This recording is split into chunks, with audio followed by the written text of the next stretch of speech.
Meron tayong air fryer oven na repair.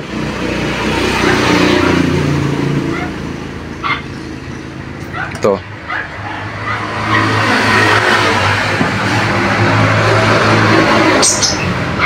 Air fryer oven. Dito nilalagay yung lulutuin nila. Yan. Ito naman yung kwan niya sa loob. Yun yung heater niya dito. Yun yung heater.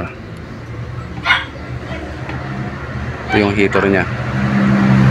Tapos may fan siya sa doon sa taas. May fan para yung init niya, yung init pababa, mapunta lahat dito. Dito sa baba. Yan. Andito naman yung karne o ano, yung nililitson. Yung manok, isda, ano man yung niluluton po ninyo. Ito po, ayaw niyang mag-power. Yan, air fryer. Ayaw siyang magluto. Mag-power siya. Kahit saksak po natin siya ito. Yan. Yan. So, i-switch natin itong timer switch niya. Yan. Meron siyang timer switch. Kung gusto mo ng 20 minutes, 30 minutes. Ito naman yung kung gaano siya kainit. Adjustment ng kung gaano siya kainit yan.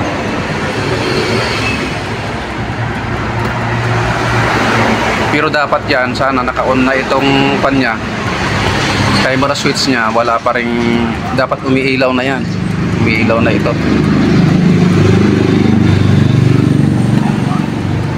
Yan. Dapat nakailaw yan, pero walang ilaw. Ibig sabihin, walang koneksyon. Walang pumupunta na kuryente dyan. Dito, itong tray niya ito, na switch ito. Ito yung nagtra-trigger ng switch para mag-on yung itong air fryer. Pag ipinasok mo na yan, mag-switches na yan. Iilaw na rin yon. Basta naka-on ito. So tingnan natin yung tingnan natin yung switch niya. Ito yung kanyang switch. Yan. Pag ipinasok mo ito, itra-trigger niya ito, mas mag-switch on siya dito. Yan, mag-switch siyang ganyan. Kung okay to at okay naman yung mga heater niya, dapat may nag-on na yan. Mag-ilaw na yon, mag-ilaw. So i-try natin na i-switch kahit wala itong tray niya. Itong tray. Yan, kahit wala yan, pwede nating i-trigger yung switch. Kung tingnan natin kung mag-power siya. Yan, una isaksak natin. Yan, naka-on na rin naman itong timer switch niya. So ang gawin na lang natin i-switch natin ito. Switch natin ito. Pag okay itong switch niya, iilaw na yon.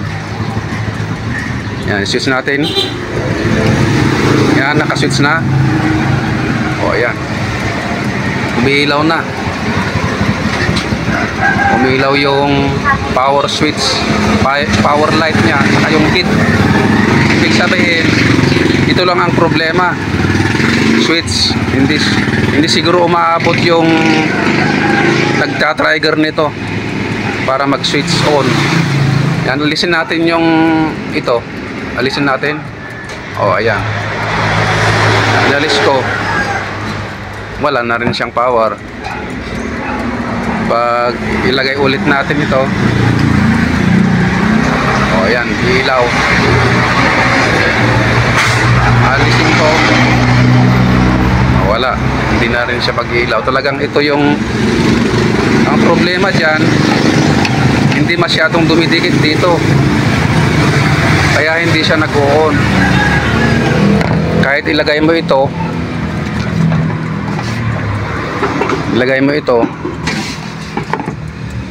wala, kasaksak naman siya. Nakaswitch naman yung timer niya pero hindi siya umiilaw. Ayan. Ang problema niyan dito,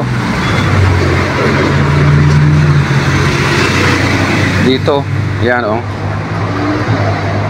Ito yung pumapasok sa switch. Pag ipinapasok mo itong tray, ito yung nagtra-trigger sa switch para mag-switch on siya. Ito, nakikita ko dito, pudpud. Ayan, dito oh, pudpud na.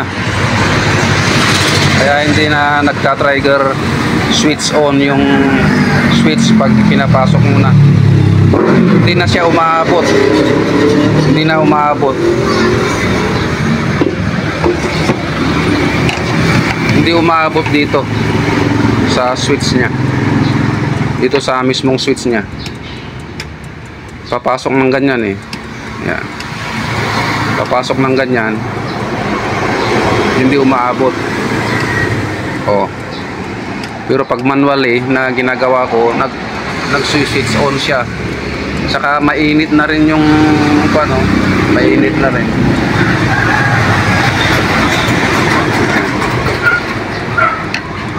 So gawin natin, wala namang nabibiling ganyan.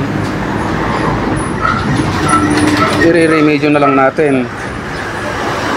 Tingnan natin kung madudugtungan natin yon para aabot sa switch. Yun ang remedyo na gagawin po natin. So antapay lang po at ipapakita ko mamaya kung paano yung ginawa ko para aabot siya dun. Aabot.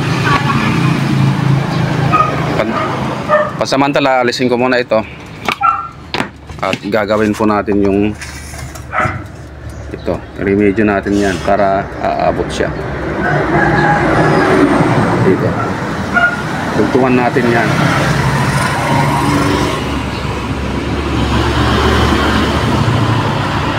So habang ginagawa natin, switch natin ito, tapos saka natin ilagay ito, pinaka tray nya, saka switch strike, nagta-trigger ng switch, and saka natin isaksak.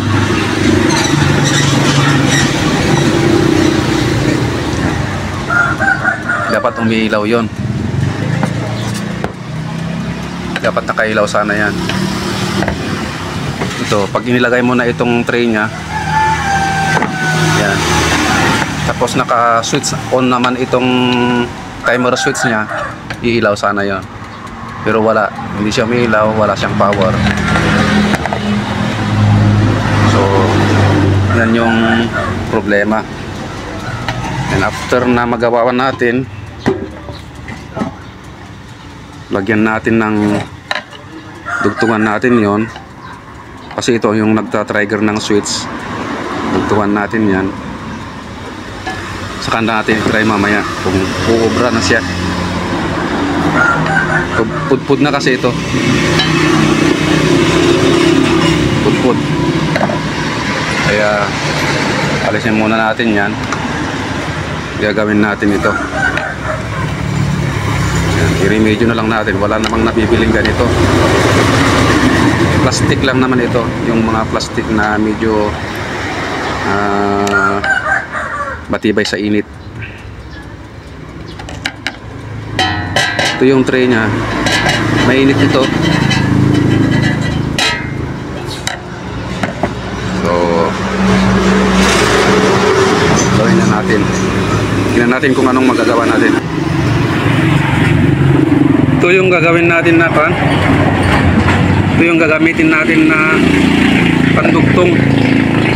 Ito, washer ng electric fan, washer ng electric fan ito. Ikat na lang natin yan. Ito, kuha lang tayo ng konti pandugtong natin dito. Yan, dugtong natin dyan. Ito, makapal ito. So, yan.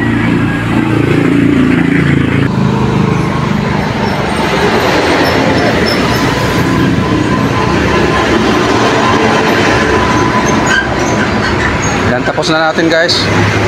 Ito, dinugtungan na natin. Yan. Medyo nakaangat ng konti ito para talagang didikit sa didikit talaga sa switch. Pag dumaan ito, talagang matatrigger niya yung switch para mag switch on siya.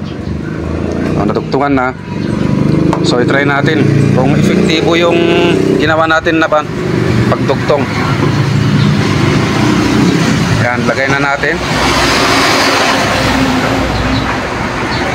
So isaksak.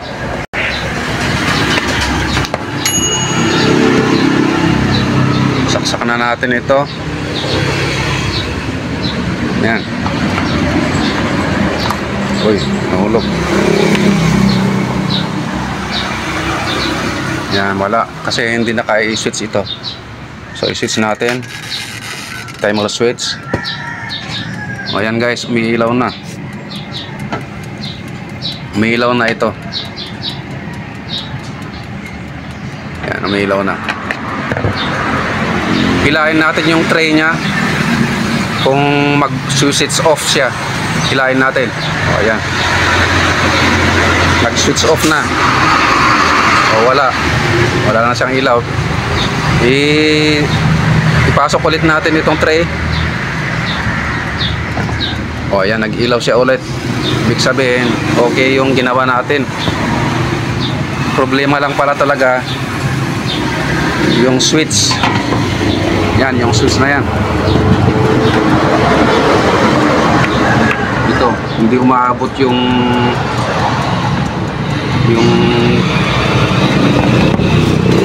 button.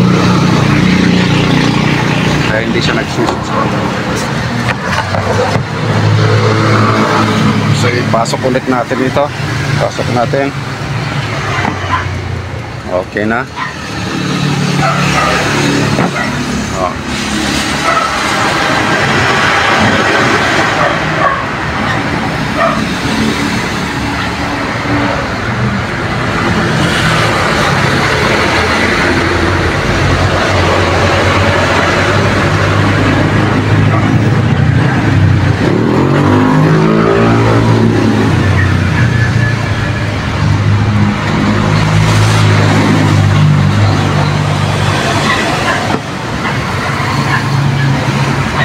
Okay.